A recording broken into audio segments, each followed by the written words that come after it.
فجر کی قسم اور 10 راتوں کی اور جفت اور طاق کی اور رات کی جب رخصت ہونے لگے، اور بے شک یہ چیزیں عقل مندوں کے نزدیک قسم کھانے کے لائق ہیں، اس بات پر کہ کافروں کو ضرور عذاب ہوگا۔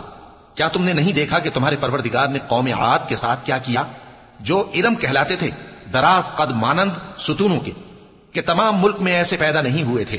اور سمود کے ساتھ کیا کیا، جو وادی قرا میں چٹانیں تراشتے تھے؟ اور فرعون کے ساتھ کیا کیا، جو خیمے اور میخیں رکھتا تھا؟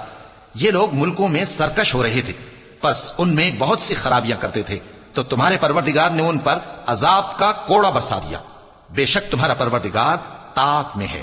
اگر انسان عجیب مخلوق ہے کہ جب اس کا پروردگار اس کو آزماتا ہے، کہ اسے عزت دیتا اور نعمت بخشتا ہے، تو کہتا ہے کہ میرے پروردگار نے مجھے عزت بخشی، اور جب دوسری طرح آزماتا ہے کہ اس پر روزی تنگ کر دیتا ہے، تو کہتا ہے کہ میرے پروردگار نے مجھے ذلیل کیا۔ یوں نہیں، بلکہ تم لوگ یتیم کی خاطر نہیں کرتے، اور نہ مسکین کو کھانا کھلانے کی ترغیب دیتے ہو، اور میراث کے مال کو سمیٹ کر کھا جاتے ہو، اور مال کو بہت ہی عزیز رکھتے ہو۔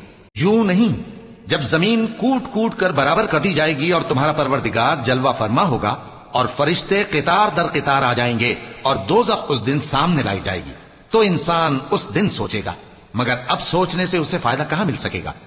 کہے گا کاش میں نے اپنی اس زندگی کے لیے کچھ آگے بھیجا ہوتا، تو اس دن نہ کوئی اللہ کے عذاب کی طرح کا عذاب دے گا، اور نہ کوئی اس کے جکڑنے کی طرح جکڑے گا۔